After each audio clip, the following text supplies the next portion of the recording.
Hey guys, before we'll dive into the absolute best version of Lara's home, the Tomb Raider 3 remastered version of her home, with a fresh coat of paint and really fun achievements and one really cool Easter egg I'm gonna show you towards the end of this video that they edit into the remasters so that you can pull off some crazy shenanigans.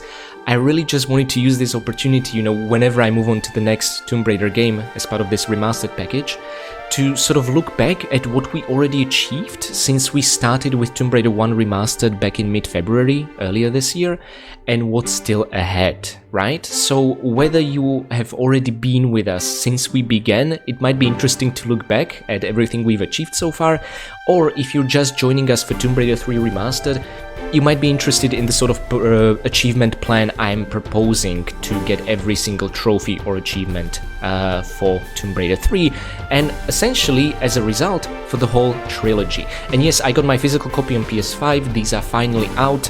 I'm a 90s kid, I really care about physical media, it's great that these are out there. And today, I'm actually gonna pick up my deluxe edition for Nintendo Switch. Switch is the only platform where I don't own the game yet for, and I'm just looking forward to playing these games on a handheld. It's gonna be great. I did experience something like this when I played the PS1 emulated versions on PS Vita, but it was very rough, and if you can imagine, even darker than PlayStation 1, and I'm happy to play remasters where I can actually see what's 5 meters ahead of me on a handheld.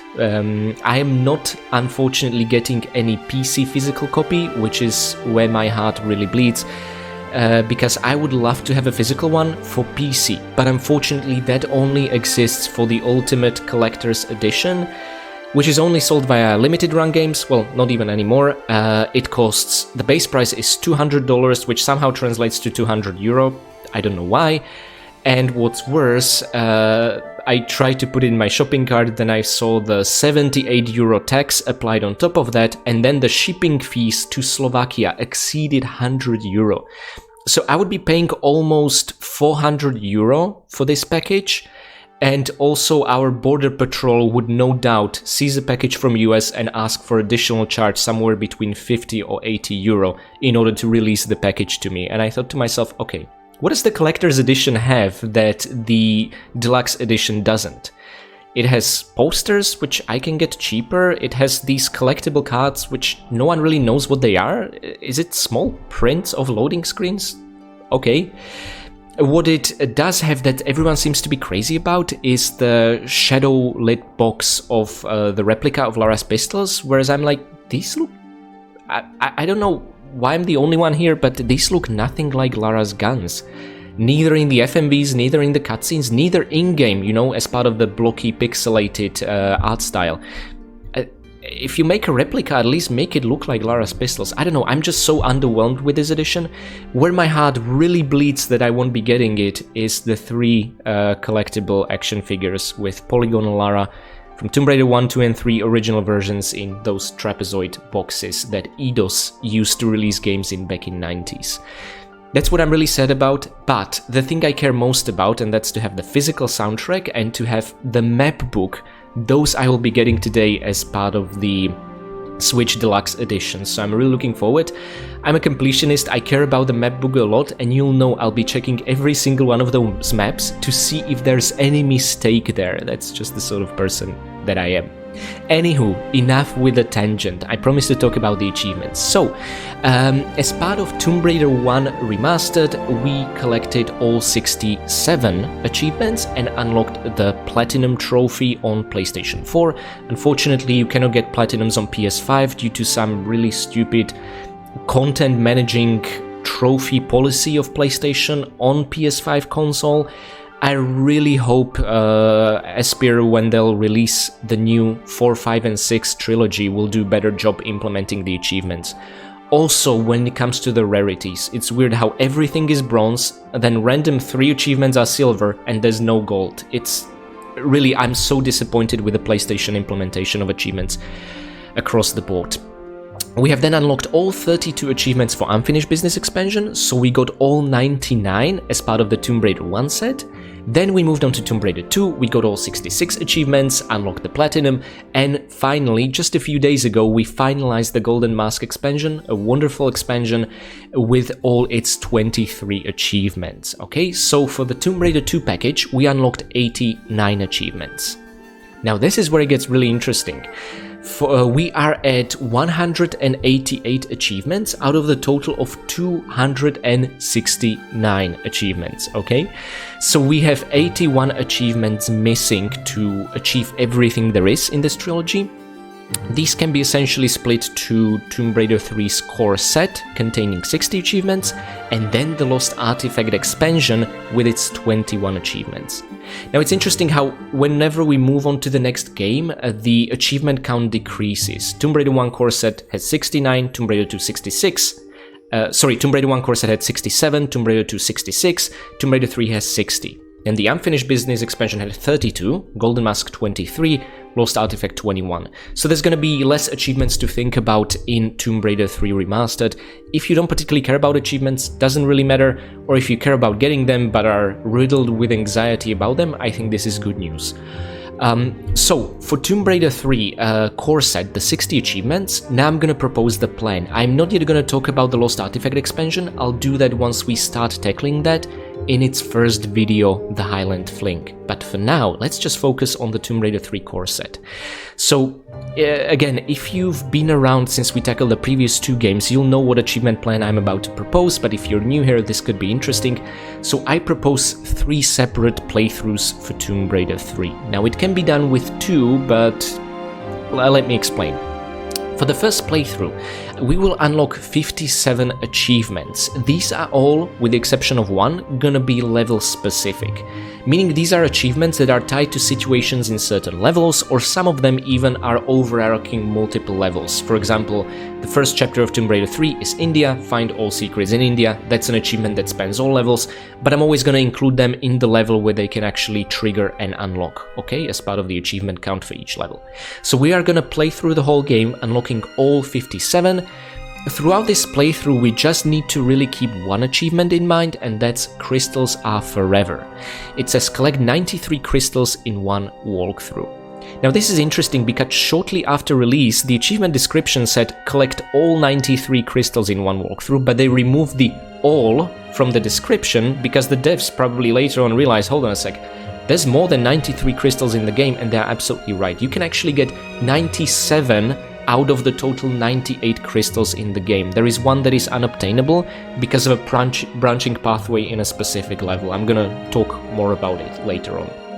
But essentially, all it takes is to get 93 out of the 97 total, okay? And you will unlock it in the penultimate level of the game, or if you count the bonus level, then the level before the penultimate level of the game, essentially, okay? So that's something to keep in mind. The crystals themselves are useless on the normal difficulty, but I'm led to believe they do something, are probably even used as save crystals in New Game Plus. I'll talk more about New Game Plus later once we reach that point, but for now, these are just pointless crystals you need to collect for an achievement, or you can ignore if you don't care about the achievement, okay? That's one thing we need to keep in mind. During the end of each level, on the final stat screen of each level, we'll have a crystal count showing how many crystals we collected. Unfortunately, it will not show you the total crystals in each level, but I'm gonna tell you because I know what the total is for each level, thanks to my notes back from 2017, okay? So that's one thing to keep in mind. We'll unlock all 57 achievements in the first playthrough, then we'll move on to the second playthrough, where once again, just like I did for Tomb Raider 1 and 2 Remastered, I am gonna combine I only play for sport, this time it's called Always, finish the game in less than 6 hours, and incredibly hard-boiled, beat the game using only Lara's pistols. So these achievements have a version for every single one of these 3 games, with a slightly different nomenclature, and again, we'll be combining a speedrun with using only Lara's pistols. I've had really a lot of fun doing it this way, and it's a great match made in heaven, because being only able to use pistols essentially kind of means you want to avoid combat as much as possible because it takes so long, you're so weak. So it will be really mostly a pacifist playthrough, and we'll be ignoring as many enemies as we can, and in a few situations we'll rely on our pistols, right? So this should be a lot of fun. I've had an absolute blast, especially in Tomb Raider 2, because there are some wicked skips there, but then again I know the game really well. I don't know Tomb Raider 3 quite as well, so I'm gonna have to do quite a lot of research to tackle this well. Now our objective isn't just to beat the game under 6 hours, but in a more impressive time. I'll be aiming for 3 hours and we'll see how that will go, okay? And then finally, a sort of a cherry on top, I'll beat the whole game on New Game Plus, but the point isn't just to beat it, I want to 100% it, just like during my first playthrough. So the way I did this for Tomb Raider 1 and 2 Remastered, I did a long play video with no commentary on New Game Plus showing where everything is. And at this point we won't have any achievements to focus on, okay? And I've had quite a lot of fun doing these kinds of videos as well, and therefore people who don't want commentary in their Tomb Raiders, I think this will be a good alternative. So this is what I'll be doing. I'll be doing first playthrough separate videos for each, then one larger video for the speedrun with pistols only, and finally one massive long video with no commentary for the entire Tomb Raider 3 on New Game Plus, showing again where every item and enemy and secret is. Okay? So guys, that's my proposed achievement plan. Full disclosure, I have yet only tested the 57 achievements of the first playthrough on my PS4. They all worked flawlessly, with a few caveats, but overall I found the achievement hunting experience so much easier than in Tomb Raider 1 and 2, so we'll see, which is ironic because Tomb Raider 3 is a much harder game, right? But yeah, so this is what I tested. I haven't yet tested the speedrun, Lara's Pistols and New Game Plus. That's something I'm gonna be tackling on my PS4 as we'll be approaching doing these on my Steam version, which is where I do all of my recording so that you can see the achievements pop up on screen live as we unlock them. Okay, so just full disclosure, guys, in case you already achieved one of these 3 achievements, the I only play for sport always, incredibly hard-boiled, or the adventures are getting harder, please let us know in the comments if these worked, if these unlocked for you without any trouble, if they are technically sound. But the unlock rate of the Platinum Trophy, these achievements across multiple platforms, makes me think that finally all the achievements are working. This wasn't the case shortly after release of the Remastered trilogy, okay? It took a while before they fixed all of them. Now, that's it for the achievement plan. I hope this makes sense, and one important thing, you can absolutely combine the second and third playthrough into one, that is to finish New Game Plus under 6 hours with pistols only. It's gonna be difficult, it's gonna take a while, and it's probably gonna result in just under 6 hours rather than somewhere around the 3-hour mark, but it is entirely possible. There are people who do that, especially since they don't want to do a third playthrough. But my approach, since I love these games so much, really is to, I'd rather have 3 fun playthroughs than 1 fun playthrough and 1 absolutely miserable one, but that's just me. You can absolutely try to combine these, but also as a content creator, I'm thinking that separating the New Game Plus from everything else and making a no commentary long play video has a value on its own, so that's where I'm coming from. If by any chance you combined the second and third playthrough into one really difficult one, let us know again in the comments how it turned out for you. Okay guys? So now, that's it for the achievement plan. I'm gonna see you in the main menu.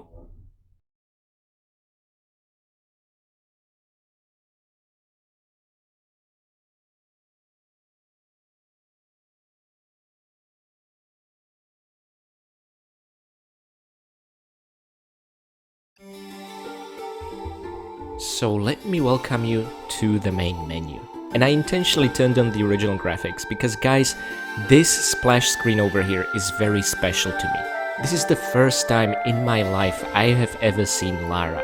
It was 1999, the game was already out for a year, bundled together with Formula 1998 and Braveheart strategy game.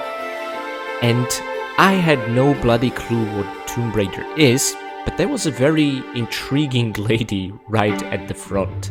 I booted up the game, and what I didn't realize with my brother at the time is that we would play the first 3-dimensional game ever that we had the chance to experience, and it would blow our collective minds, okay?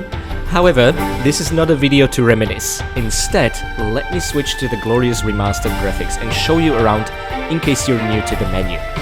So first of all, we have a couple of options and settings here. If you pick the extra screen, you can again check the end of user license agreement and of course the credits themselves. One thing I'd like to address, in each of my videos so far, I would show you the original credits whenever we beat Tomb Raider 1, Unfinished Business, Tomb Raider 2 and Golden Mask expansion. That is not me being disrespectful to Aspir and Saber, that's just me trying to show you the original render art used for those, and also the actual credits for this remastered package are incredibly slow, large and boring. But what I'm gonna do is I'm gonna show you the full credits for the full package once we wrap up the Lost Artifact expansion, okay? So I mean no disrespect to the modern developers, but unfortunately the way they structured credits is not the best, and also they cover the whole package, so it makes sense to play them at the very end once we cover the whole thing, okay?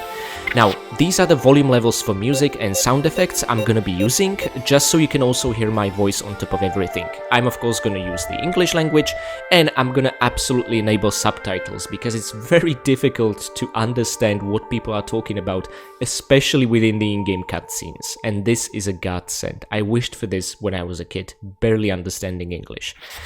Now, one other thing I'd like to show you as part of the handheld Lara's carrying with her on those long journeys is that I'll be using tank controls. You can of course pick whatever you want, whether it's tank or modern. I hear many people who jumped onto the series now actually prefer the modern controls, so clearly they did something right. And I used modern controls, I think, on one occasion in a Golden Mask expansion level to pull off a jump that would be impossible otherwise. And I think very soon in India I might switch to modern control for a very tricky jump as well. But I know tank controls through and through, I grew up with them, I'm just extremely comfortable with them, so that's what you'll see me using. Now, what I'd like to show you is that I will not be using the walk to action feature. This is a new feature to the remasters across all 3 games, where if you're next to a pickup, if you enable this, Lara will perform a walk towards it and pick it up. However, with this feature disabled, Lara will instead just immediately teleport right atop of the pickup and pick it up immediately. This is how it used to be in the original, and honestly, it saves time. On the other hand, if you do turn it on, you'll have a bit more immersion, so it's up to your unique preference. When you'll be tackling your own speedrun for I Only Play for Sport Always achievement, I recommend turning it off. Furthermore, there'll be action indicators. You'll see a floating icon of Lara's hand above pickups and above movable blocks, or also above some levers and switches and things like that. Since I know the levels through and through, I don't want to use it, and it breaks the immersion somewhat to see a floating hand, so I'm gonna disable it. But if it's your first time playing it, I can't recommend it enough. And furthermore, in the beginning I used to use the invert of verticality for camera looking, but after I think major patch number 2, they then switched the way the look feature works, so I disabled the invert verticality feature, and now pressing up means Lara will look down, pressing down means Lara will look up, which to me is actually very intuitive, but I understand that for modern players this might not be the case. And this is a look sensitivity. Now what I want to show you is also the unique controls I have set up. Full disclosure, I'm running this on my Lenovo Legion laptop, and I'm going to be using the built-in keyboard for this, okay? I have shared via a YouTube post some time ago what controller controls I actually recommend on other platforms, but on PC this is it. So, we'll be using the directional keys for movement essentially, we'll be using the shift key, the left one, for walking, then we'll be using the alt key for jumping, action is control, weapon is spacebar. Look will be, if you're blessed to have a numpad on your keyboard, then using the number 0 is actually the preferred method. You can just use your pinky finger next to your D-pad to essentially start looking immediately. It's very comfortable. Now for rolling, again, next to my D-pad is this slash key that I'm using, so it's immediately available whether I'm rolling on ground, in midair or in water. Furthermore, I will have these 3 buttons next to one another. So first of all, C is flare, X is ducking or crawling. This is a new feature to Tomb Raider 3. And whilst you could have seen this as a mappable entry in the control scheme for Tomb Raider 1 and 2, only in Tomb Raider 3 Remastered does it do something. And it's a new feature, Lara will be able to crawl, but they did a couple of things to improve crawling further for the Tomb Raider 3 Remastered, which I'm super excited about, because it has further implications for Tomb Raider 4 and 5 Remastered that will be coming next year. Oh, I can't wait. And finally, dash, again a new feature. Dash is a bit confusing word. What it actually means, Lara will be able to sprint with a stamina bar that will temporarily appear just for the purposes of sprinting, and also you will be able to combine these two features together. I'm gonna show you how in Lara's home. And finally, this is relevant only for the modern control scheme. There they split the interact button with the grab button. And this is essentially gonna be one of these, okay? But in tank controls, this is obsolete and therefore grayed out, and we are not gonna be using it. So that's it for the control scheme. Now your main point of entry to any kind of level across all three games will be Lara's passport. You'll be able to start the new core game or the respective expansion pack of each game. Furthermore, once you'll have a saved game, you'll be able to load it here, or you can of course exit to your desktop if you're running on PC. This page is not available on consoles for obvious reasons. So, before we'll touch the passport, the final thing, the floating Polaroid picture, which just intrigued us with my brother, especially in its original version to no end. Is that a butler next to Lara? Yes, absolutely, the first time we've seen Winston. So my friends, let's dive into the best version of Lara's home in existence.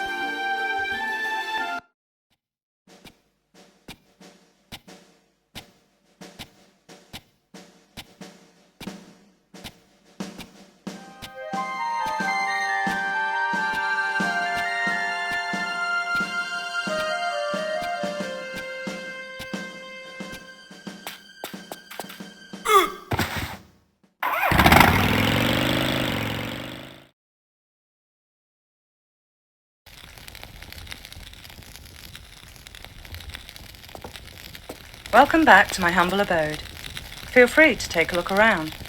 This for me is a truly iconic line. The first time Lara welcomed me to her humble abode. So hello and welcome everyone to Let's Play Tomb Raider 3 Remastered. This time we'll just be visiting Lara's home, so you do not see the usual stats screen as you would in a normal level. This is a tutorial level, but on the scrolling text you've seen correctly that there will be kills in this one.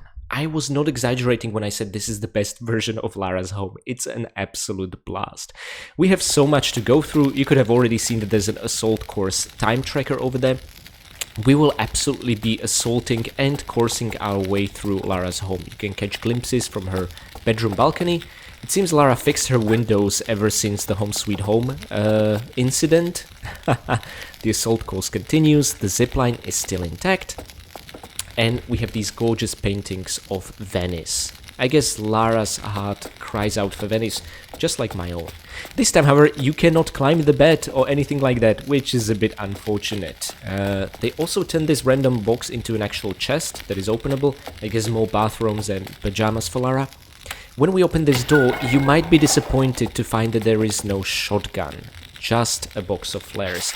Interestingly enough, it's 8 flares per pickup, just like in the box. This is awesome. Finally, it made absolutely no bloody sense in Tomb Raider 2 that it was just 6. What is not awesome is that every flare lasts about 30 seconds this time, which is pretty damn annoying. So we'll be burning through these at a much quicker pace. Now Lara's bathroom also received an upscale in terms of the tile work. It's so absolutely gorgeous.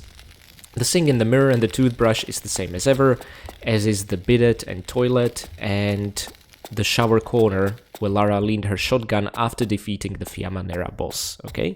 And we again get a preview of these. However, these times, these windows should not be climbable into from the other side. Now, Lara's little bath got extended via an additional row of tiles with these gorgeous Egyptian textures. I guess boatmen and fishermen sailing across the Nile. It's absolutely gorgeous.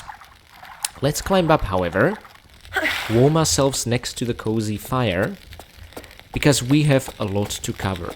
One thing I'd like to draw your attention to is this painting over here. I didn't really think much of it, and by the way, it did not exist in the original, but now with the announcement of the Soul Reaver remasters, I realized that this is Cain from Blood Omen series, but instead of having white hair, he has black hair.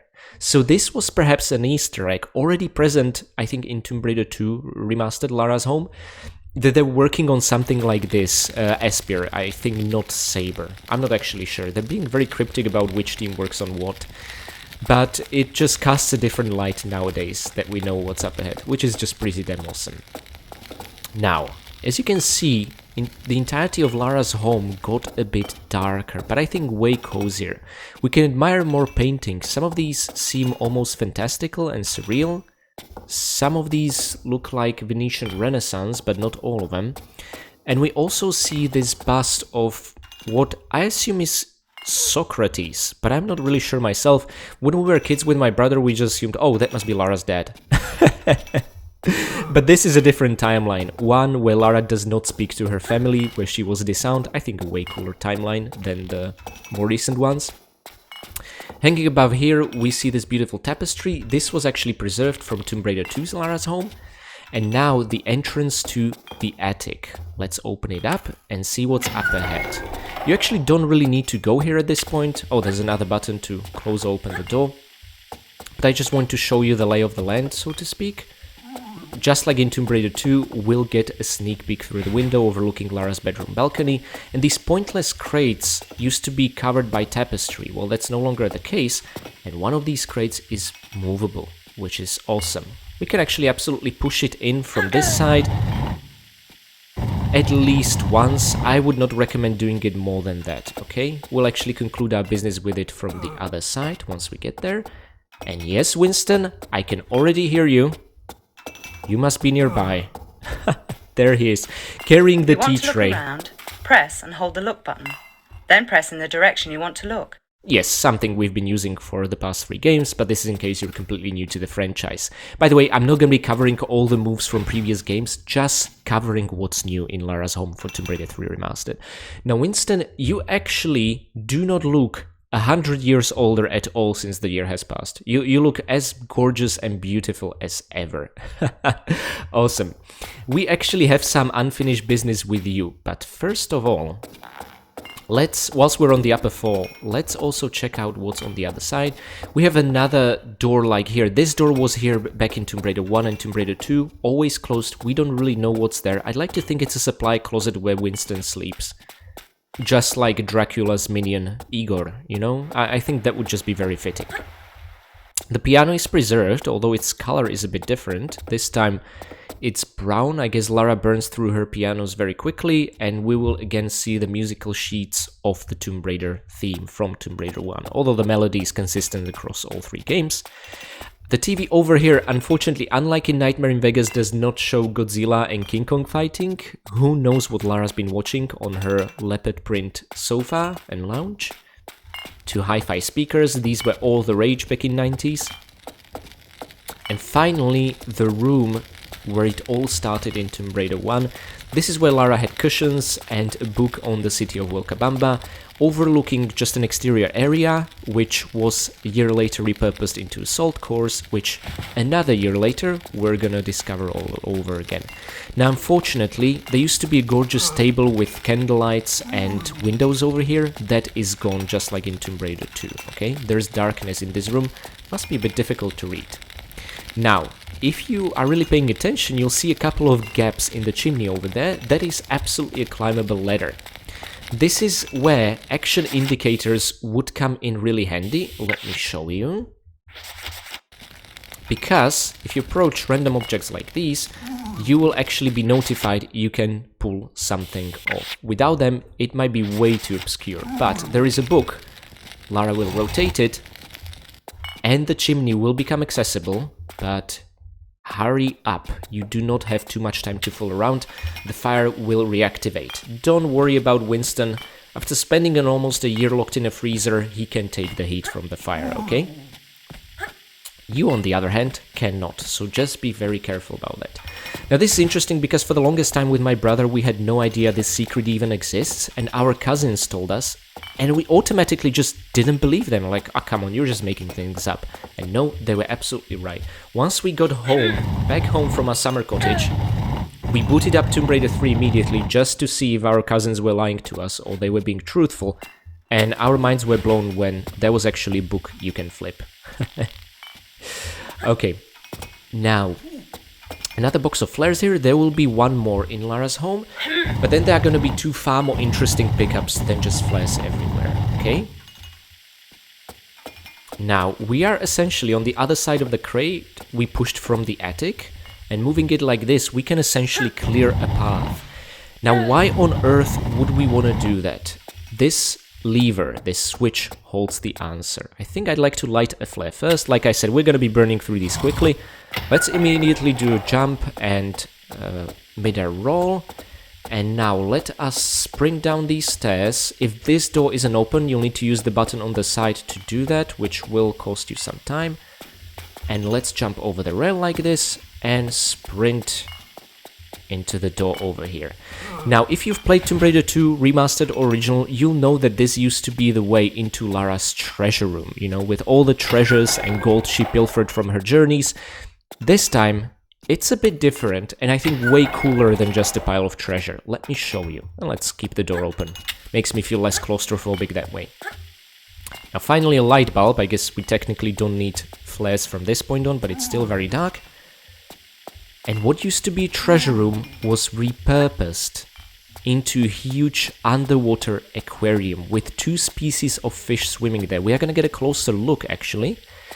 But I find this truly remarkable and a little study. Lara can relax, lounge and read in complete silence, surrounded by water. It's almost like she's submerged in the water in a sense. This is truly wonderful.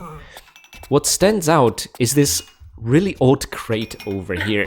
It leads into, I guess, a maintenance tunnel that Winston has to climb up each time he's ordered to clean the fish tanks, which I just find inhumane, and at the same time, since this is Winston we're talking about, absolutely hilarious.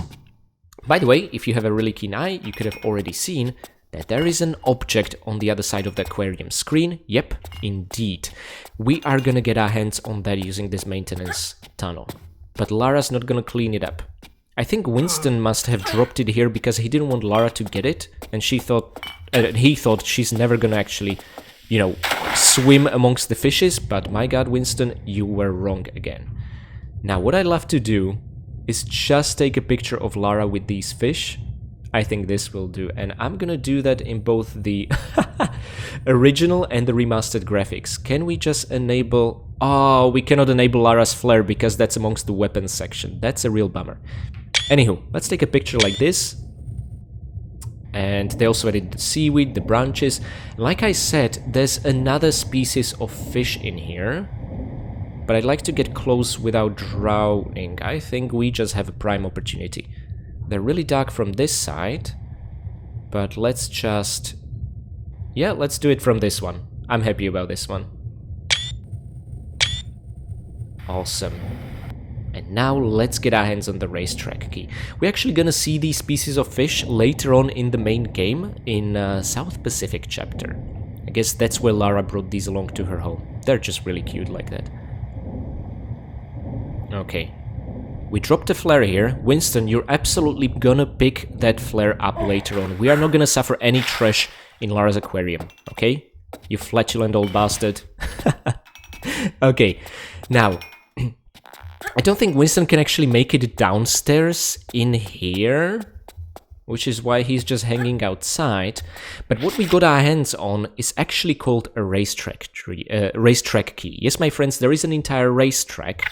And now that you pick up the key, the quad by track statistic will appear amongst the stopwatch's best times. Up until this point, it will not appear here. I just think this is such a cool attention to detail. Because they didn't want to spoil the surprise. Now, Winston, you are over there, and you have the choice of going left or right. If you go left, remember this used to lead into left part of the ballroom and also a kitchen. Lara instead has a dining area here and also a kitchen behind the door that will never open, and this door that will never open leads into the gym. So she repurposed the ballroom into gym in Tomb Raider 1, then repurposed it into ballroom in Tomb Raider 2, and in Tomb Raider 3, it's a gym again. And it's a really cool one. I'm gonna show it to you. Now, rather than hearing Venny's violins, which is a bit disappointing, we get to, however, hear a new theme, a puzzle theme, really. We're gonna hear it a couple of times throughout the game. It honestly, whereas Venny's violins were really warm and Vivaldian, this theme just makes me chilled and freeze. It honestly didn't make a good impression on me when I was a kid. Now, You know what we gotta do? We can't have Winston fooling around and moving around as we're exercising in the gym. So there's only one way to do this. Now, unfortunately, there is no achievement for locking him in the freezer this time. That's something we already achieved in Tomb Raider 2. By the way, something they didn't carry over in the remaster, even in the original graphics. In the original PC release, there was this cool cold effect, a steam almost flowing through these. There's a small hint of that, you can kind of barely see it, but it was way more pronounced in the original release. Here they kinda just did away with that, which I think is a bummer. Anywho, we are gonna turn Winston into a fine vintage version of himself. So let's give it a second. Once we stop hearing the footsteps, it's time to open up the freezer again and see what's inside. Okay, now, unfortunately, Winston is a bit stuck like this, but we can absolutely capture his head. Now, I want to do another picture with our fine vintage Winston, Akira Fox mind. There we go. Just a bit of concern on Lara's face. Let's give her something for the cold weather again. There we go. This is just perfection. God damn it. He's back in his natural environment. However, whereas Lara herself has a few tricks up her sleeve, so does Winston. Do you guys think he's gonna remain here? Well, I have my doubts. Anywho, thank you so much for your support, Akira Foxmind. Now, before he thaws out completely, we gotta make sure we lock him in back again, okay? Alrighty. Now, a couple of dried herbs and the pots and pans are still here. Her kitchen got a bit extended, although I'm not sure I like the green and red decor. I don't know, the whole kitchen just seems very hostile to me with its color scheme. I prefer the one in Tomb Raider 2 so much more. By the way, none of the windows here are breakable, which is very unfortunate. Not even using Lara's jumping momentum, and not even using her pistols, which we are absolutely about to get, okay?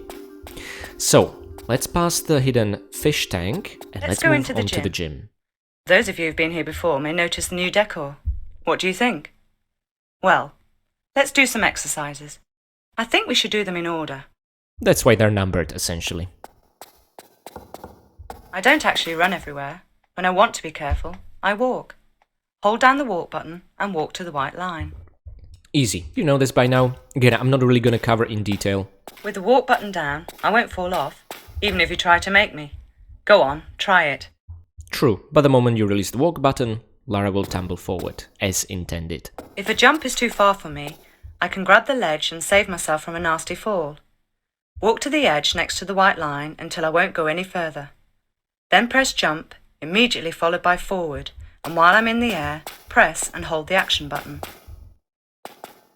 Okay, so we have a couple of options how we can traverse this, but following Lara's instructions, let's just do normal standing forward jump and grab. Press forward and I'll climb up. True. Or you can let go and Lara will drop, but more about that later. If I do a running jump, I can make a jump like that, no problem. Walk to the edge with the white line until I stop. Then let go of walk and tap backwards to give me a run up. Press forward and almost immediately press and hold the jump button. I won't actually jump until the last minute. There we go. Now, the sort of square or block or tile you see over there actually has to do with the number 4 jump. We are gonna practice the running, grabbing jump this time, so essentially combining these two moves together. Okay, this is a huge jump. So do a running jump exactly as before, except while I'm in the air, press and hold the action button to make me grab the ledge. Okay, now we can climb up, or we can climb up like professionals. Hold the walk key and press forward. Lara will do a handstand. We love handstands in classic Tomb Raiders. Excellent. See, Lara does as well. Nothing like getting a compliment from her. Try to vault up here. Press forward and hold action. I can't climb up because the gap is too small. But press right and I'll shimmy sideways until there is room. Then press forward and I'll climb right up. True, so this is just to tell you Lara can't really squeeze in everywhere despite the fact she's so slim. She needs certain space. Well done. If there's a long drop and I don't want to hurt myself jumping off, I can let myself down carefully. Tap backwards and I'll jump off backwards. Immediately press and hold the action button and I'll grab the ledge on the way down. Then let go. That's it. And what I really love to do whenever I do a drop like this, I just press roll key immediately to be facing the other way and be able to continue, okay? It's really cool. So, there is a safer way to do a safety drop that almost no one knows about, and I'm gonna show it to you very shortly. Next I'll show you my crawl. First, bolt onto the block. Now hold down the crawl button. This will make me crouch down. And keep holding it while using the directional buttons to move me through the gap. At the end, turn around and drop me off the ledge. Make sure to keep the action button pressed or I'll fall. Now let go. So guys, the new feature of Tomb Raider 3. Push forward and hold down the crawl button to make me squeeze into the gap. Alright, I was about to say the new feature of Tomb Raider 3. So, whenever there's a gap like this, in previous two Tomb Raiders, Lara would simply not climb up, just like the gap over here.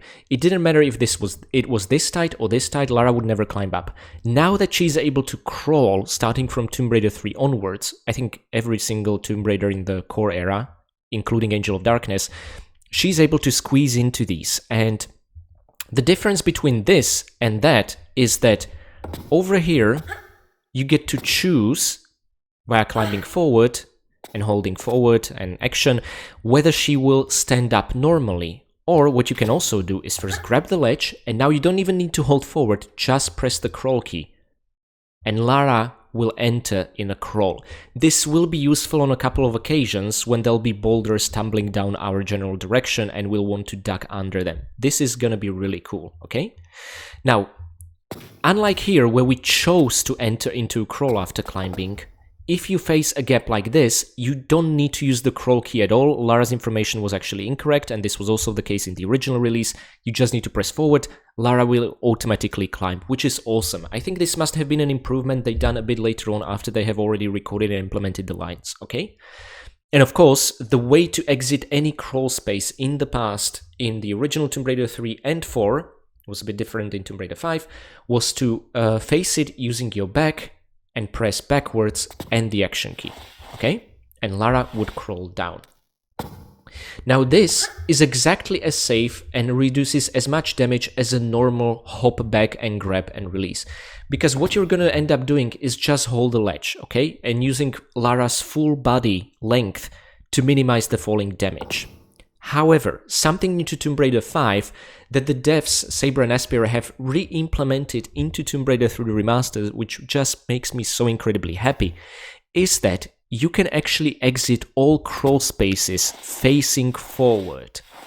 Now, the way to do this might be a bit counterintuitive because it's not about pressing forward and action, and I think this is intentional so that in case you want to pick up items, for example, in crawl spaces, you will not exit the crawl space by accident. Instead, you need to hold forward and press the jump key. And Lara will do somersault like this, which was new to Tomb Raider 5 Chronicles and is now being re-implemented into Tomb Raider 3, and that makes me believe we are of course gonna see it in Tomb Raider 4 Remastered, which is just gonna make crawling so much better across the franchise. I am very happy about this, okay? Now, another cool thing about vaulting forwards from a crawl space is, and I can't explain this to you why, but I have tested it thoroughly even in Tomb Raider 3 Remastered and the original version of Tomb Raider Chronicles, Lara will take even less falling damage when falling like this than if you would have just done the normal safety drop. So keep this in mind. If you want to drop down safely somewhere, minimizing the damage, do it from a crawl forwards. And you can also do that via manually holding the crawl key, forward and jump key from any space, any tile, everywhere. It doesn't have to be a crawl space, okay?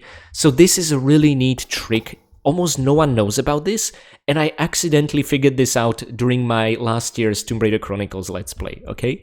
So keep this in mind, this is incredibly useful. When it comes to crawling, there are a couple of more features I want to show you, but only after we cover the sprinting in the gym. To get to those really high places, sometimes I'll need to climb. Let's try that now. Walk up to the climbing frame, then press and hold the action button so I'll climb up onto it. While keeping this button pressed, push forward on the directional buttons and I'll climb to the top. That's true. And you can absolutely, you know, climb up, down to the sides. This is a new, this was the case in Tomb Raider 2 Remastered. And you can also hold the jump key to make Lara do backflip, but given there's a wall behind us, we're not going to do that. One thing new to Tomb Raider 3 Remastered, and this was also a new move and animation for Tomb Raider Chronicles, is when you climb up from a ladder, you can either climb up normally, or you can actually hold the crawl key. Now looking up, you'll see some monkey bars. These look like fun. Press the jump button, then immediately hold down the action button to make me jump and grab hold of the bars. Now use the directional buttons to maneuver across. Don't let go of the action key, because as soon as you do, I'll let go. Or we'll get a micro stutter and Lara will let go automatically. This happens. So what you can do on monkey bars is you can only move forward, or you can turn around while stationary. However, you can also tilt Lara whilst she's moving forward. You can do it right or left, it doesn't really matter. One additional thing, again, not many people know about this, but if you also hold the walk key, it doesn't change anything for going forward, but rather than tilting, Lara will perform these side swipes with her arms, okay? It's the same thing as if she's holding a ledge and just shimmying to the side. So she can do that on monkey bars, it can help you realign yourself, okay? That's essentially it, and then you need to let go once you're above a solid ground. That's great. I agree, Lara. And now you can essentially just climb down, or we can perform our safer safety drop, and that's crawling forward. Let's sprint. Push forward and hold down the sprint button. When I reach the white line, press the jump button and I'll perform a diving roll. Alrighty then. Oh, so much to talk about when it comes to sprinting, but let's just do what Lara says, and before even the white line, press jump. Okay. Fancy a swim? Absolutely, but let's stick with the sprinting for a while. So, sprinting is awesome, and I honestly wish the remasters would have implemented it back into Tomb Raider 1 and Tomb Raider 2, although that might make a couple of time challenges obsolete. I respect and understand why they didn't do it, but it's such a degree of freedom. I absolutely love sprinting. Now, if Lara runs out of stamina, or she hits a solid surface, that's it, and she'll then transition into normal run, so she doesn't need to stop completely to catch her breath, which I really appreciate. But there is a way more stylish, you can actually stop sprinting. So let's run forward, hold the sprint key, and then release forward and just hold the sprint key. The good thing about this is that this doubles as a safety walk, and Lara will never fall from a ledge. Let me show you. Again, not many people use this or know about this, but this prevents Lara from ever falling. It's the same thing as approaching a ledge with a walk key, okay? So if you ever need to do a full stop with this while sprinting, just release forward and hold the sprint key. It's very intuitive, I like it a lot. Now another thing we can do, of course, is the somersault that Lara has shown us. This will be useful to cover greater distances at the very last second or even avoid a couple of obstacles. One even in Lara's house, which I'm going to show you very soon. And finally, what you can also do is to transition from a sprint into a crawl. How awesome is that? So it's kind of like the somersault forward, but Lara will remain stationary. And again, this doubles as a safety walk if you do it in time. Let's see what happens. See, Lara will not fall off a ledge. It's as simple as that. So you have so many tools at your disposal. Now the sprint key is useless in midair or on ground, and when it comes to this, Lara cannot transition into roll when sprinting, okay? So just keep it in mind, nothing will happen in that regard. But it's still such a neat feature. Now, one final thing I want to show you is you can of course combine the sprint into crawl, but now that you're holding the crawl key, press the sprint key and guess what will happen? Lara will do a somersault. This, my friends, was supposed to be implemented into the original Tomb Raider 3, but was unfortunately a cut content due to some reason. This is something I've used thoroughly in Tomb Raider 5 Chronicles, but even there, it was not actually part of the original Tomb Raider 5 Chronicles, but I just used, I'm not sure if it was Troyes patch or Tomb 5 patch, but a fan-made patch which restored this move, and I just loved it to bits. It essentially turns this into this, and it speeds things up enormously. It's an absolute godsend, and I'm so happy Esper and Saber have re-implemented this into Tomb Raider 3. Again, my expectation is that it will be kept throughout Tomb Raider 4 and 5. remastered next year. So this is truly awesome. One additional thing is that back in the past you were only able to pick up items not when being fully prone, but you would always have to press the spacebar key, so the weapon holster unholster key, to go into a duck, and this is the only way you could pick up items. You will see this later on in the Assault course, but Lara is able to pick up items now also whilst fully prone. I cannot really show it to you now, but it's another major improvement they made for the remasters. Okay, enough about crawling and sprinting, you'll see plenty of action like that in the actual levels. Let's check out Lara's pool in the 3rd year in a row. The jump button and the directions move me around underwater. Okay, straightforward enough. Again, we see these Egyptian boats textures everywhere. This should recall a couple of memories. These were here even back in Lara's home in the original Tomb Raider 2, the remastered Tomb Raider 2, but these are from the Temple of the Cat, a souvenir Lara brought along from her unfinished business expansion adventure, which is awesome. A couple of plants here. This is a much nicer version of the swimming pool that in Tomb Raider 2, honestly. We even have these braziers over here with lit fires. Be very careful, these can be dangerous, although you can immediately douse yourself in water, so that's fine, I guess. But I still think Tomb Raider 1 actually had the most beautiful version of Lara's pool, just by the virtue of there being hanging vines and vegetation from the ceiling and on the walls. There's nothing like that here. What is here, however, as compared to the original, is we can see the entirety of Lara's mansion through the glass dome, which is truly spectacular. Before, you could at least see the skybox, which was an improvement over original Tomb Raider 2, but now we get to see which part of the mansion it's actually connected to. Very immersive.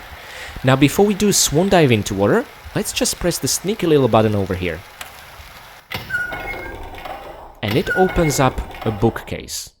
But Lara pressed it twice for some reason. Never mind that.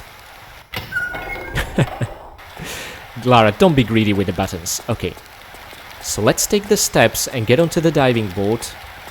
Now you can immediately do swan dive, but I like to pretend that it has some bouncy action in it. And we swan dive into the water. I'm not gonna cover the water controls. These are the same across Tomb Raider 2, 3 and also the very original. One additional thing you can do as opposed to Tomb Raider 1 is also draw flares in water and throw them, but again, this is something we covered in the 2nd year of Lara's home, okay? So let's warm ourselves up next to the fire. Just use forward, left and right to maneuver around on the surface. Press jump to dive down for another swim, or go to the edge and press action to climb out. Right, absolutely. Let's go and play outside. Not yet, Lara. Be patient, please. And we can of course see the droplets dropping from her body when she climbs out of water. I like to think she warmed herself up next to the fire, okay? Now that we covered the basics of sprinting, I'm just gonna be using it all the time. It's just way too much fun not to, okay? Now mind you, we are still inside Lara's home. There is one secret and an achievement we want to uncover before we go play outside. And that's this hidden bookcase, which reveals a lever.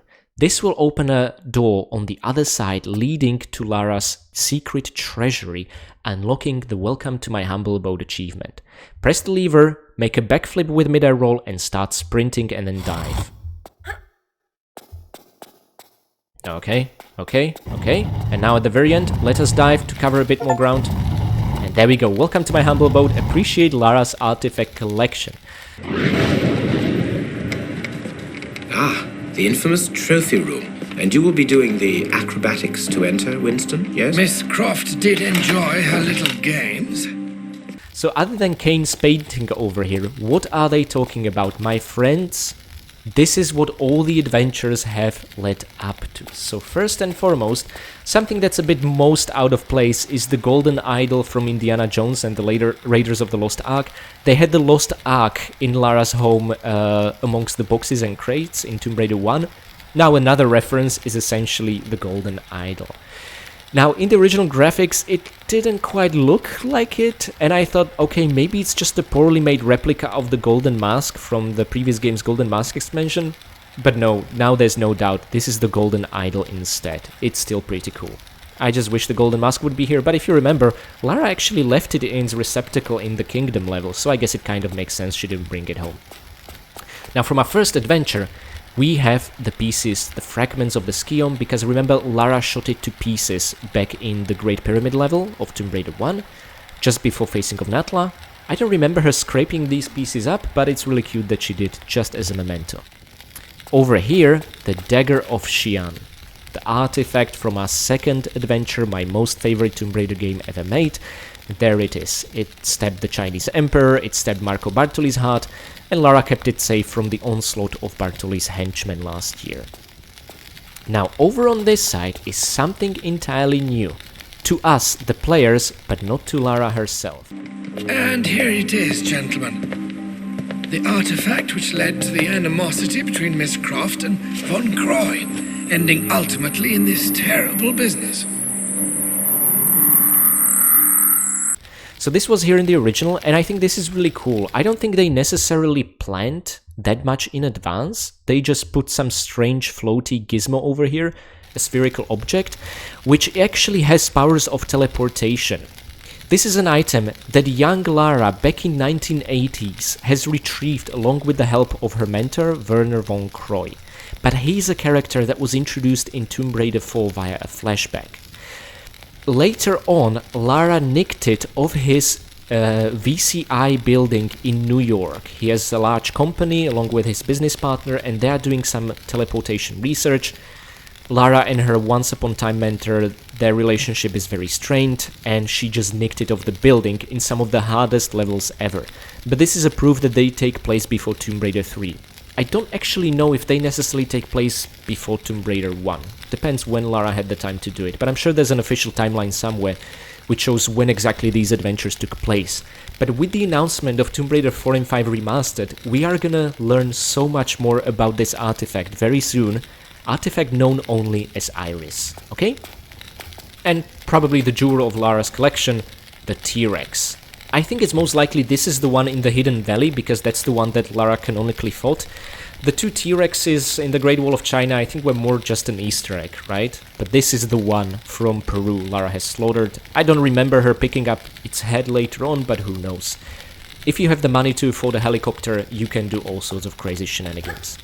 Now, to get out of the artifact room, you need to press this button twice, because the mechanism doesn't recognize that a different mechanism caused the timer, which made it close. And now, as per Lara's wishes, which I want to respect, also partly because I'm scared of her, we get to play outside. We can open the door and also close the door, which I guess is really neat. This would have come in handy against Bartoli's henchmen, but the button was of course broken in Home Sweet Home level.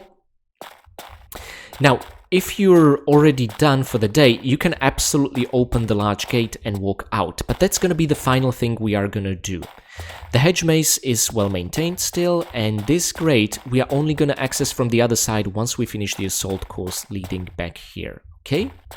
Now remember, Lara used to have this hideous fish fountain over here, and for some reason she had it replaced by a lovely horse, which is a very British thing to do, I think. There were many horse breeders amongst English aristocracy, so I guess that's why it just doesn't really seem like Lara's personality. I think she's more of a creepy fish person than a horse. You know, horse is just very generic. And over here, we can get a sneak peek of what's up ahead. Quad bike. Such a fun vehicle to control, and it needs a key. Now, before we put the racetrack key in the receptacle, I kind of want this to be the pinnacle of our visit to Lara's home. First, let's do the assault course and do this properly, because we have an achievement called Train Hard, Fight Easy. I love that name so much. Oh, by the way, something I want to check. Can we see inside the pool using this roof? Ah, we cannot. No, that's a bit of a bummer. I was hoping we could, at least in Tomb Raider 3 Remastered. No matter. Oh, confuse the sprint and the crawl key over there. Again, you can sprint anywhere. There's no reason ever not to. It's absolutely glorious. I really wish it would be in Tomb Raider 1. Let's see how quickly the assault course can be completed. Are you ready? Now, for the Train Hard, Fight Easy achievement, I think we need to beat 2 minutes and 20 seconds. But this is a significantly longer assault course than before. And the method I have in mind can be a bit tricky to pull off. So, I don't want to do a full square run up here. I want to do something far better. What helps me is to start on the right side. And you know what? Let's just do it and see how we do. I want to do this without a single mistake. I've practiced a bit, but I'm still not 100% sure. Okay, Lara, that saved a bit of time. We're gonna have to wade through the water, align ourselves, make another jump and grab. Let's just get up immediately. Normal climb, not crawl climb this time. Let's ignore this side flip exercise and just go straight to our destination. I'm gonna have to use a walk key here. I'm sorry about that. But now let's make a running jump. Hold the jump key immediately. And action. Oh, I was hoping Lara would grab a little bit higher. Doesn't matter. And rather than attaching yourself onto the monkey swing immediately, make a running forward jump. You will cover a bit more distance that way. And the moment you are on the last monkey swing tiles, so above this slippable platform, I guess we would save a bit more time not making a swan dive, but just to be stylish, I couldn't forgive myself, you know, if I wouldn't do it. Now, remember our lesson from Tomb Raider 2, manually jump and grab, don't just press action forward, or Lara will do a really slow and clumsy climb up. Now shimmy to the right only once, and actually take advantage of the fact Lara does not have space to spread her legs, okay? This way, she will not need to transition into animation, you will not waste time with that. Immediately hold the action key as you're walking forwards. Let go, so you can do run, and now crawl. Somersault using the sprint key. Pick up these beauties. Let's somersault one more time, get them out, and shoot the first target. There they are. Okay, be very careful where you step. You don't want to summon all targets at the same time. Lara, the targets, please, not Winston. Now I think Lara's accuracy really has improved. Oh my god, veteran Winston is out. How did I just gloss over the fact? Okay. Now sprint, sprint, sprint. Take a breather and then sprint again. And now somersault. Gosh, that was fast. But I'm sure you can do better. I probably can. Anyway, train hard, fight easy. Finish the assault course under 2 minutes 20 seconds. I think my best time was 2 minutes 8 seconds or something like that. Now my only witness is my girlfriend who saw me pull it off, but hey, this is still a pretty good time. And my friends, he got out of the freezer. God damn it. Or maybe our Patreon supporter Akira Foxmind is still there, but Andrea Pavilianetti and Alexander made it out. Guys, you are getting more and more skilled every year. And that, my friends, is the 7th enemy of Lara's home year 3, okay? Now, this is kind of a similar mechanic to the fight with Marco Bartoli in his dragon form. Each time you'll bring his HP down, he will be stunned for a couple of seconds, and it will count as a kill in the kill statistic, okay? By the way, notice a bug, we have time 2 minutes and 10 seconds, but the moment we'll leave the menu, the time on the screen will increase. And again, and again, and again. This is a bug that's been there also in Tomb Raider 2 Remastered. I was hoping that with Major Patch 4 they would already fix it, but alas, no such luck. But it doesn't matter, our real assault course time is increased, okay? Anywho, if we were to keep track of kills in this level, I bet each time Winston would fall down, we would be marked a kill. But alas, there's no kill count in this level, okay? Now, what I used to think as a kid, and also into my adulthood, was that this is a target on his chest. But no, this is actually the Royal Air Force symbol. Winston was probably a paratrooper in his heydays during World War II. And he just farted. If that doesn't make him a veteran badass, I don't know what does. Okay, you made it out of the freezer, I'm proud of you, you get to walk around freely, that's fair enough. Now, the remaining 6 kills on my rolling screen were actually the 6 targets on the ground here, okay? Those, again, I believe would be marked as kills if there would be a kill statistic. Okay guys, very happy that we pulled off the assault course on our first try. Now let's do the most fun thing ever. And that is the quad bike racetrack. I think Lara will say it better than me, so you know what, I'm gonna let her do the speaking now.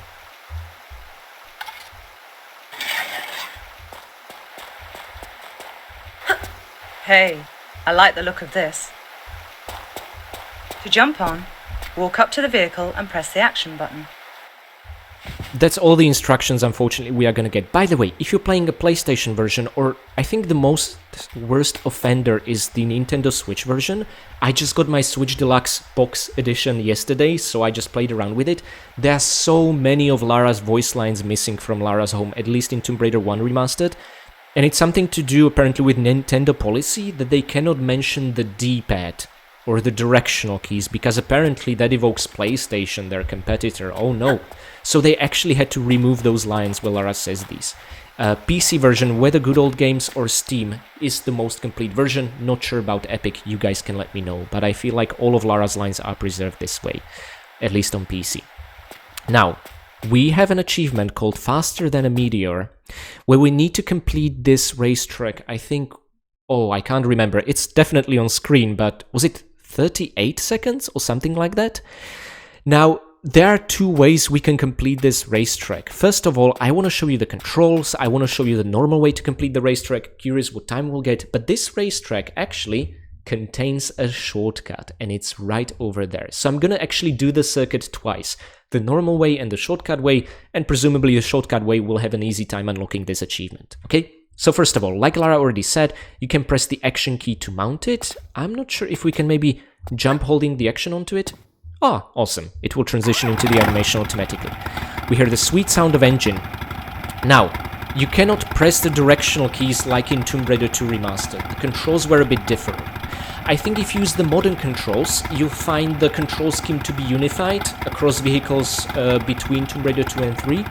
But if you're using the original tank control scheme like me, you kind of need to get used to the fact that every game has its own control scheme for the vehicles, which, yeah, is a bit annoying.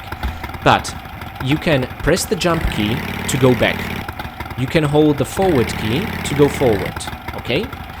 Now, you can absolutely tilt Lara left and right whilst you go back or whilst you go forward, it doesn't really matter. What you can also do is you need to press the roll key and choose the direction in which you want to disembark. So in Tomb Raider 2 it was the jump key, and now it's the roll key, right? Just to confuse us further. But one trick that's very obscure, but thankfully the information is at least provided in the game manual, is that if you press the jump key, I'm now holding it, and the action key, Lara will not move forward. Instead, she'll start revving up her quad bike for initial speed boost when you release the sprint key. And this, my friends, is how I'm gonna attempt the first circuit. Okay, let's go. Let's go! Let's go as fast as we can. Exactly, Lara. You're reading my thoughts. And may I just say how wonderful the quad bike controls. Oh my goodness, it's a night and day difference to the Skidoo from Tomb Raider 2. Not that it was bad, but this is just so much better. Okay, dark tunnels. Let's just go forward. Very easy to get stuck here, so be careful. Oh no, some damage taken. That's fine, we'll have the bruises to show for it. And now, if you're especially skilled, you can jump over the hedge. I kind of didn't want to do it. And stop. So, using sort of a normal circuit lap like this, we managed to pull off 41 seconds. Now, of course, that's not good enough for the Faster Than a Meteor achievement. Instead, I'm going to show you an easy way to do this. Perhaps if we were to properly embrace jumping across this hedge using this mud hill, we could do it, but be careful. If you jump too early, it will just reset your time thinking you returned back to the start, not that you completed the circuit. But perhaps if we were to make it across here and then immediately turn, we could have even unlocked the achievement without using the shortcut. But I'm not that interested in it, okay? What I really want to do is start again. Again, let's rev up the engine, use the speed boost. This will be useful in a couple of jumps later on in the game. And now I'm going to show you the shortcut path, unless I'll mess it up terribly. Let's see. Oh, my heart is racing now. Make sure to slow down here, just release the action key. It helps turn Lara more quicker. Again, releasing the... Oh, that was not very good. Didn't expect a full stop. No damage taken when doing full drops like that. That is very good. Lara is a durable bitch, and we love her for it. Now immediately go left, and now just be patient. Yes, it slows us down, but it is still in fact a shortcut. And there we go, you are now facing the racetrack. Woohoo! Complete a quad bike race in less than 39 seconds at the speed of a Meteor. Now you can do absolutely better. I think there's a retro achievement which asks for an even better time. But yeah, we did experience one full stop during our second lap of the circuit. And unfortunately the step over here means you cannot bring the quad bike outside of the racetrack. Or can you? See, now this was a question that the Aspirant Saber developers have asked themselves. And they thought about a way to bring the racetrack into the house. And I'm gonna show it to you shortly. But first of all, we need to exit the manor and start Lara's third adventure. Now it's time for our third adventure. Exactly. So guys, I hope you enjoyed today's episode, really the best version of Lara's home in existence in my opinion. We unlocked all 3 achievements, landed in a sense, killing all 6 targets and at least once our veteran Winston, and we picked up all 5 goodies, 3 boxes of flares, 1 key and our beautiful, beautiful pistols. Having pistols in Lara's home just feels decadent and I'm all here for it. But please, stick around in the main menu. We're gonna restart the level again, using a particular cheat and an Easter egg, and I'm gonna show you something really cool. Okay, back in the main menu. Guys, do you remember the sunglasses cheat back before outfit selector was even a thing in the remastered package? Well, what you needed to do before loading any kind of level or even Lara's home, you had to hold the look key and then hold the walk key. Now confirm with action, and let's enter Lara's home using this cool little Easter egg. Welcome back to my humble abode. Feel free to take a look around. Now it seems like there's nothing new, right? There is no T-Rex picture or painting over here. But that's because If you want to look around, there's something press way cooler hold the waiting look for button. us. Then press in the direction you want to look. Okay, I cannot wait any longer. Oh my god, you probably caught a glimpse of something red. If you boot up Lara's home in the remaster like this, you get the quad bike outside the racetrack. How awesome is that? Oh, Winston, come here for a while. We're gonna test your immortality. And as you can see, there are blood splatters coming from Winston. Any conventional enemy, this would instantly kill. But not this guy, okay? Now, I want to try a couple of things. First of all, I want to see if we can drive over the targets at the assault course. That's something I actually haven't tested yet, okay? So let me do that straight away. This feels great. Oh, I'm all here for it. Let's see how quickly the assault course can be Oh no, no, we're not Are you even ready? putting the quad bike onto the assault course. By the way, if you drop into any pool of water or any body of water with the quad bike, you'll die, okay? It will explode. Go boom boom.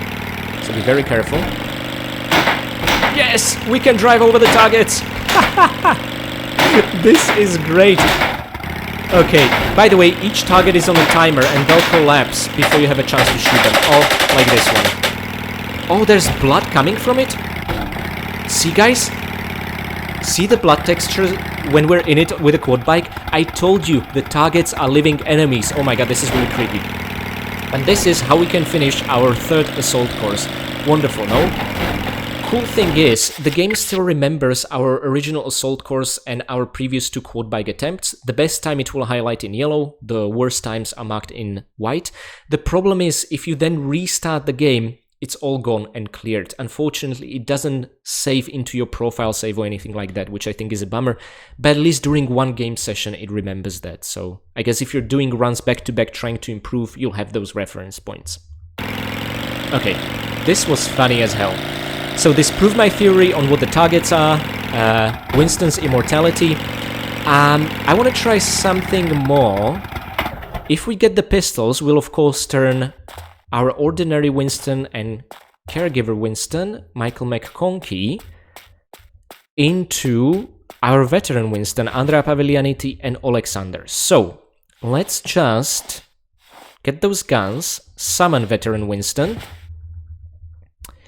and, yeah, there he is. I want to see if we drive with the quad bike over him, he'll immediately collapse to the floor, then pick himself up.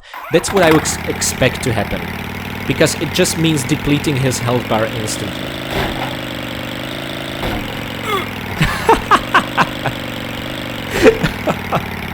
Oh my god, there's no way this will ever get old. I'm so sorry, Winston, but something so cathartic about this.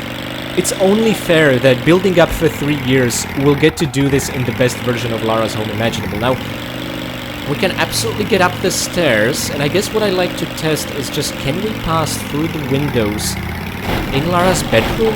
I mean, I would expect not, but I just might be very surprised. I'm not talking about these ones, these are just static. I'm talking about these ones. No, they are indeed not breakable. What about the ones in the bathroom? Oh, let's be very careful not to fall there. No such luck. Okay, I have one final thing I want to do before we'll end this in a spectacularly explosive fashion. Oh.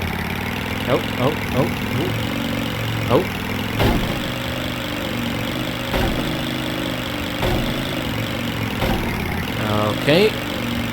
The gym. Come on, we got this, girl. Well, it was a good effort. But what I really want to do is end things with a bang. I'm sorry about this, Lara. Like I said, any pool of water you touch, that is it, my friends. So guys, I hope you had a blast, again, with the best version of Lara's home in existence. I mean, some of you might be more fans of the Legend and Anniversary Lara's home, or heck, even the Underworld, or what's left of it, foreshadowing. But this is really the pinnacle for me.